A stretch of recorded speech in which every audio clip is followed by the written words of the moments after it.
Hola chicos, ¿qué tal? ¿Cómo están? Ya me conocen, soy el profesor Cristian Mendoza y conmigo estamos en los cursos de historia, ¿ya?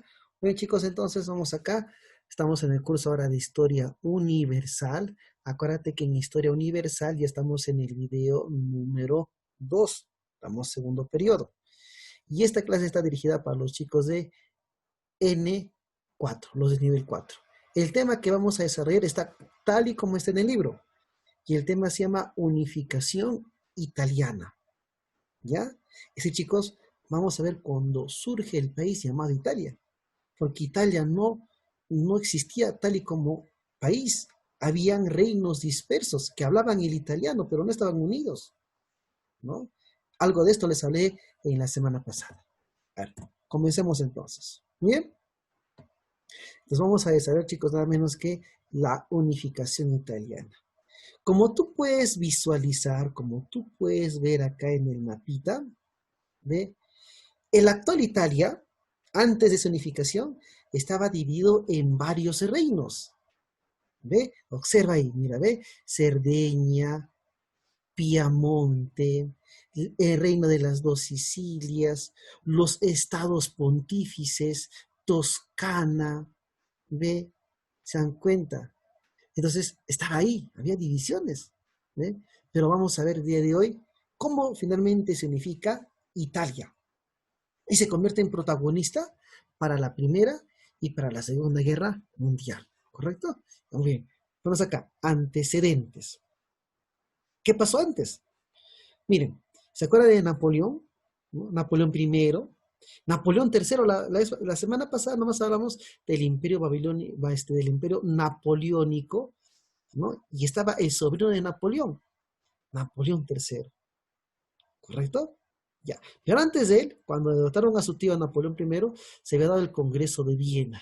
¿Y quiénes se habían reunido ahí? ¿Se acuerdan? Los que derrotaron a Napoleón Bonaparte.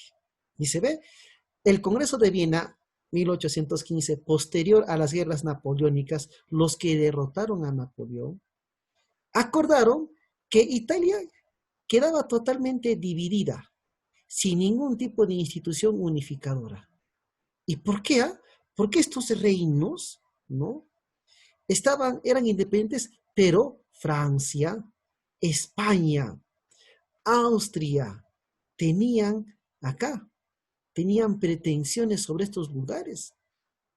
Querían apoderarse, en otras palabras, de los territorios. ¿Ya? Muy bien, ¿ve? No había ninguna institución para poderlas unificar. Existían tres obstáculos para la unidad. Así, habían tres muros para evitar que Italia se unifique. El primero, la ocupación del reino de Lombardía y Venecia, bajo la soberanía austriaca. Lombardía y Venecia hablaban italiano, tenían costumbres italianas, pero estaban, ¿cómo llamarlo, no? Anexadas al territorio austriaco, ¿no? Miren acá. Y se ve en el norte y en el noreste de la península itálica, ¿ve? El segundo eran los estados pontífices.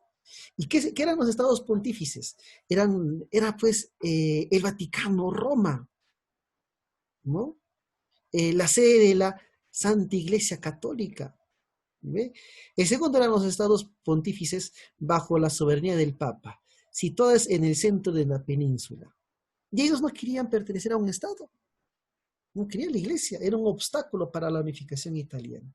Y el tercero seguían siendo los estados independientes, que querían mantener su independencia. Pero de todos estos estados, hubo un estado que promovió la unificación. ¿Y quién era? Cerdeña y Piamonte. Piamonte y Cerdeña, ¿ve? El de acá, Piamonte y Cerdeña. Estos fueron prácticamente los estados que iniciaron los promotores de la unificación italiana. Miren, ¿ve? Los reinos de Cerdeña y Piamonte ocupaban la región noreste de Italia y que se había extendido lentamente desde la Edad Media y bueno, y el estado era más avanzado que el de Italia, con su capital en Turín. Es decir, eran países más liberales y con proyección a unir a Italia, ¿no? El otro eran las dos Sicilias, ¿no? que la mitad de la península, dicen, ¿no? Y ocupaba 3 ducados más, ¿ve? Toscana, Parma y Modena, ¿no? Habían 3 ducados más, ¿ve? Y eran gobernados por la dinastía de los Habsburgos de Austria, ¿no? Todos estos eran estados absolutistas, excepto ¿quiénes? Cerdeña y Piamonte, ¿no? Miren acá, las dos Sicilias eran la mitad de la actual Italia, pero estaba Toscana, estaba Parma, ¿ve? Modena, que eran estados absolutistas y se negaban a la unificación. Pero la unificación tenía que darse. Y se inicia el proceso de unificación. ¿Ya? A ver, por acá. La cámara ese se muda. Ya. Miren, el proceso, el inicio de la unidad italiana, se inicia con un grupo llamado los Carbonarios, ¿no? Era un grupo secreto, masónico. Mírenme, la oposición al absolutismo, el absolutismo era, ¿se acuerdan? Cuando el monarca controla todo el poder. Se plasmó en las sociedades secretas, ¿ve? Concretamente el carbonarismo, así se llamaba esta sociedad secreta, en el año 1807, de origen masónico, ¿no? Que ya pretendía, iniciaba el proceso de unificación italiana, ¿no? Pero luego se convirtió en una fuerza contraria a la restauración, porque luego primó más los intereses de estos carbonarios. Luego, ¿se acuerdan? Se dio la Revolución Liberal del año 1830, 1948, que fracasaron, ¿no? Pero luego, chicos, viene la fase diplomática y la fase militar. Fueron campañas. O sea, Italia no significó, no porque solamente los reyes, los cancilleres, el príncipe, ¿no? Y las personas nobles dijeron, sí, es hora de unirnos. No, fue campañas militares, relaciones con otros países, apoyo de otros países. Y desde la fase diplomática militar se encuentran, ¿no? Sus fases, ¿no? De este periodo está otra, mira, primera fase, segunda fase, tercera fase. Miren, chicos, miren, ¿ve? Italia por antes era así, miren, ¿ve? Estados pontífices, Roma, Toscana, Parma, Turín, ¿ve? Benedetto, Lombardía, ¿ah? Todos ellos. Ya, listo, vamos acá. Primera fase, 1849-1860. El rey Víctor Manuel II de Saboya. Él era rey de Cerdeña y Piamonte. ¿Te acuerdas de Cerdeña y Piamonte? Que saber. Era el estado promotor, el estado que quería la unificación italiana. Por eso, miren, por eso Víctor Manuel II y el primer ministro, Cavour, están considerados como los principales promotores diplomáticos de la unificación italiana. Por ello se da la unificación italiana. Y le vamos a hacer por uno más, por un tal Giuseppe. ¿Ah? En un inicio, se probablemente, ¿con quién se ¿se acuerdan? Con la Francia de Napoleón III. Y se acuerdan que dijimos que Napoleón III era un partidario de la unificación italiana, pero luego los traiciona, ¿no? Y Napoleón, y Francia, ¿no? Y Francia, con Napoleón III, decide poder hacer a Piamonte en la guerra contra Austria, porque Austria también pretendía los estados italianos. Y Austria es derrotada en las batallas de Magenta y Solferino. Y estaban los ánimos de Cerdeña y Piamonte. ¿Ve? Tras esto, Lombardía pasaba a Piamonte, al estado de Cerdeña y Piamonte. ¿Correcto? ¿Ve? Muy bien. Y también se habían prometido territorios nada menos que a Francia. En el año 1800, Parma, Modena, Romana. Tras el referéndum, se da la anexión de Piamonte y se firma el Tratado de Zúrich, donde se ratifica. Así que miren, ¿ve? Piamonte empezó a anexar, ¿ve? A otros países. ¿Mm? Pero ¿saben lo que pasa? Que luego Francia decide no apoyar luego a los de Cerdeña y Piamonte, ¿no? Luego vamos a ver, ¿no? Cuando Francia dice, un momentito, ahí espero, no intervengo más, y Napoleón III ya no decide intervenir más. Ahora vamos a ver nuevamente a Napoleón III, ¿no? Vamos acá. Muy bien. Entonces ahí está. ¿Ve? Entonces con el Tratado de Zurich se da la anexión, nada menos que de Lombardía, Parma, Modena y Romana hacia los estados de Cerdeña y Piamonte. ¿Ah? Luego aparece la fuerza militar. Giuseppe Garibaldi, Giuseppe Mazzini, ¿no? Y los Giuseppis, ¿no? Giuseppe Garibaldi, por ejemplo, ¿no? Mazzini, fueron el brazo militar de la unificación italiana, chicos, y eran conocidos como los camisas rojas, porque todo partidario de la unificación italiana tenía que usar ese color de color rojo, ¿no? Que significaba también, profe, la lucha, la sangre, ¿no? Que tienen que derramar los italianos para su unificación. Así que Cavour, ¿no? El ministro Cavour de Serena y Piemonte, contó con el apoyo de Giuseppe Garibaldi y sus camisas rojas. Y con la expedición de los 1000 ocupó Sicilia. Marca Umbría, dice, y al centro de Italia, miren, ¿no? Acá. Piamonte, de Serena, se va al reino de las dos Sicilias. Y se ve a este joven, nada menos que Garibaldi, Giuseppe Garibaldi, ¿no? E inician, ¿no? Derrotan ahí a las dos Sicilias y logran ingresar hasta el centro de Italia. O sea, ya estaban acá en el norte, y estaban acá, y ahora por acá Giuseppe Garibaldi. Ahí está. Y en las dos Sicilias, ¿no? Reconocieron a Víctor Manuel como rey de Italia. Y Italia estaba próximo nada menos que a su unificación, ¿correcto? Tercera fase, 1865-1870. El Véneto se incorporó tras las guerras de Austria y Prusia. Es decir, miren, luego en el plano exterior se da una guerra fratricida. Llaman así, ¿no? Que antes eran como países hermanos, pero luego se enfrentan en una guerra Austria y Prusia, y gana Prusia. Y Veneto es aprovechado y decide pasarse a Italia. Pero ¿saben cuál era el problema?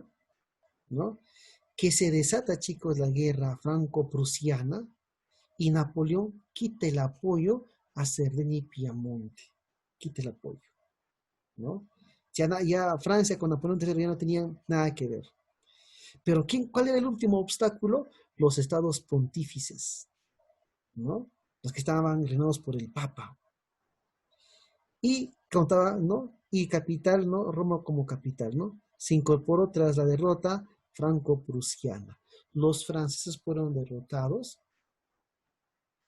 ¿Y qué sucede? Que el rey Víctor Manuel III, hábilmente, como Francia ya no podía apoyar y Francia deja de apoyar al Vaticano, a los estados pontífices, ¿no? ¿Qué sucede? Que simplemente, pues, de manera estratégica, ¿qué hace Víctor Manuel III? Elige a Roma como capital del reino italiano. ¿Y por qué Roma? Porque en Roma estaban los estados pontífices. Y convirtiendo a Roma en capital de Italia, ¿no? Las cosas eran ya seguras que Roma y los estados pontífices iban a aceptar la unificación italiana. ¿Ve? Y eso se llama, está conocido nada menos que como la cuestión romana. Pero enfoquémonos acá, ¿no? El tema no es muy extenso, chicos. Miren acá. La guerra franco-prusiana. Se inicia una guerra, ¿se acuerdan la guerra franco-prusiana donde Napoleón III es derrotado en la batalla de Saboya, capturado y expulsado de Inglaterra, y gana King Otto von Bismarck el prusiano, y nace luego un nuevo país llamado Prusia, que luego vamos a ver. Pero en el año 1870, cuando estaba en guerra, el rey de Italia, ya reconocido por las dos Sicilias, por Cerdeña, Piamonte y otros más, se había comprometido con Napoleón III a mantener el dominio del Papa sobre Roma. ¿Correcto? Así que Napoleón III brindaba su apoyo a la Iglesia Católica, ¿no? Y Víctor Manuel III se había comprometido a mantener el dominio. Si no te preocupes, a Roma no le vamos a hacer nada. Pero, mírenme, cuando estalló la guerra franco-prusiana, Napoleón III debió retirar la guarnición que mantenía en Roma. Es decir, que había ejércitos, ¿se acuerdan? Franceses en Roma apoyando al Papa. ¿Ve? Salieron de ahí, se retiraron, porque los franceses estaban siendo derrotados en la guerra franco-prusiana. Al observar esa Italia, ¿qué hace? Inmediatamente las tropas italianas ocuparon Roma. Por más que una parte de la iglesia puso resistencia, ¿no? Y las protestas del Papa Pío IX. El Papa Pío IX se atrincheró, ¿no? ¿No? Pues, convirtió al Vaticano como su reducto, porque se negaba a la unificación italiana, ¿no? Él quería que esos territorios fuesen independientes y libres, que luego más adelante lo van a hacer, ¿no? Y luego, ¿qué dije? Estratégicamente, Víctor Manuel III declara a Roma como capital de su reino y pone fin así temporalmente al poder del Papa. El Papa concentraba mucho poder, Pío IX. Después otro Pío, Pío XI, es el que finalmente, ¿no? Ya acepta, ¿no? La unificación, la cuestión romana, pero luego el Vaticano va a lograr con otro italiano, vamos a ser más italiano, con Benito Mussolini, su independencia como es hasta el día de hoy. ¿Ve? Y este Pío IX, terco, él se negaba, no quería, no deseaba la anexión de Roma por Víctor Manuel II, ¿no? Como protesta, se encerró en el Palacio Vaticano, haciendo su protesta, huelga de hambre.